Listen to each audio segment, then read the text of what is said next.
Budget 2014 also takes forward the major strategies that the Prime Minister spoke about at last year's National Day rally, aimed at ensuring that ours is a fair and equitable society. We are building on the broader initiatives we have taken in the last 5 years in education, work, housing, and healthcare. The changes reflect the new phase that we have entered as a country, with incomes rising less quickly and disparities between different groups becoming a greater concern. And with a growing population of older Singaporeans, often with fewer children to support them, needing security and assurance in their retirement years. It's a new phase. Our thinking has shifted in this new phase, and our initiatives are helping to level up our society and mitigate inequalities. These policy interventions also help to explain why, taking into account government tax transfers and taxes, Singapore's Gini coefficient was lower in 2013 than it had been in over a decade. We take seriously the challenges faced by our lower paid workers and are helping them through both our economic and social strategies. First and always, we must have a competitive and vibrant economy. That is the only way we can have good jobs and rising incomes for average and lower income Singaporeans. Jobs are the most important safety net and the most meaningful way we can keep society inclusive.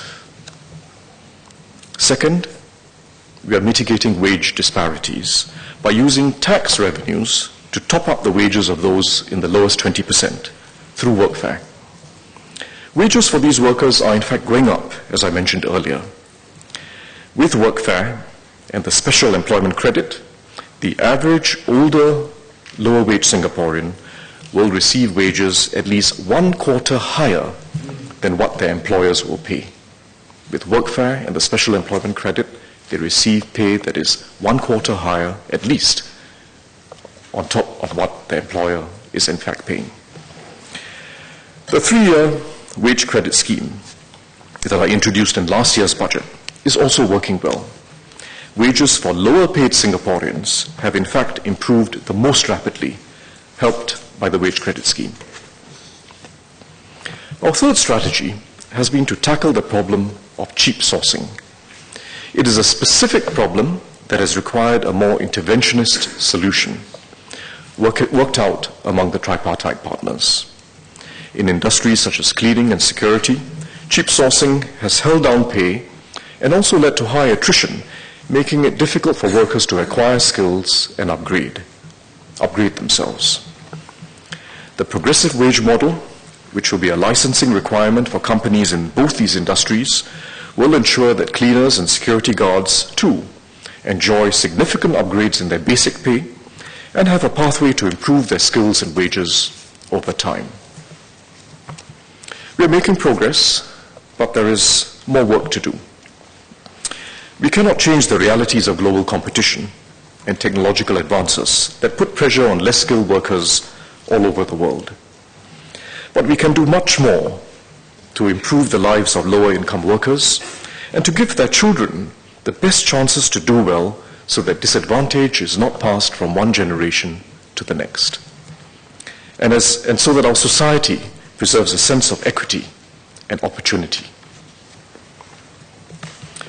Let me now summarize the major social planks of this year's budget. We are giving special recognition to the pioneer generation through a package that assures them of affordable healthcare. The budget will also set aside funds today to meet the full cost of the pioneer generation package in future.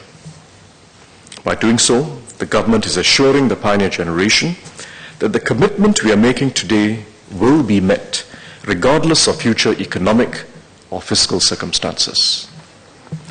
By taking advantage of current resources to provide fully for this special package for our pioneers, we will also allow future budgets to focus on the needs and challenges of the future, such as in education, transport, and the healthcare needs of all Singaporeans. The budget will continue with our efforts to support social mobility. and to build a strong and sustainable social safety net. First, we will boost education subsidies, starting with the early childhood years. The earlier we intervene to help children who start with disadvantage, the better their prospects for achieving their full potential in life. We will also strengthen support for the middle income group, especially in tertiary education. Second, we will continue to enhance healthcare subsidies for both the lower and middle income groups. Besides enhanced government help, we will increase employer CPF contributions so as to increase the retirement savings of workers. Third, we will buttress schemes to help the disabled from young. Their difficulties are the greatest, and often their courage too. They deserve greater support. Taken together, our initiatives of the last 5 years, plus the further steps in this year's budget, amount to a major program to support lower and middle income Singaporeans. In fact, 2.5 times more compared to what it was 10 years ago. Both for lower income Singaporeans and middle income Singaporeans. If you add up what we've been doing in the last 5 years, plus this year's budget, we are now providing them support over their lifetimes that will be 2.5 times more than it was a decade ago. So it is a major shift. Let me illustrate what this means for a typical low-income couple, a couple at the 10th percentile of our income ladder, through the major episodes of their life. First, the couple buys a home of their own. Nowhere else in the world will a couple at the 10th percentile be able to buy a home of their own the way they do in Singapore. They receive $60,000 in housing grants to buy a BTO two-room flat with payments only from their CPF, nothing from their take-home pay.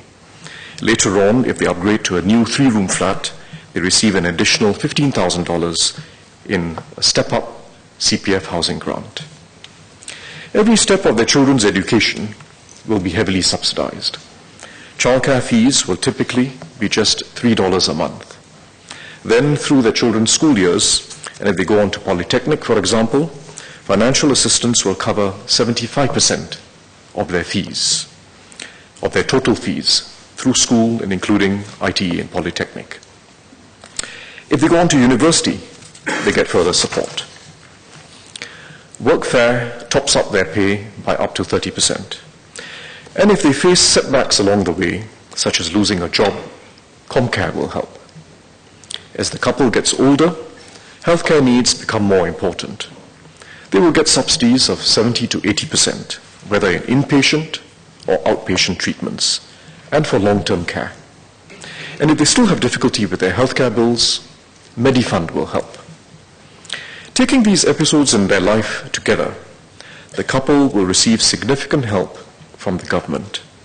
Government transfers, net of the taxes they pay, will in fact exceed their lifetime incomes. However, what is critical is not just how much we spend and redistribute resources, but how we do so.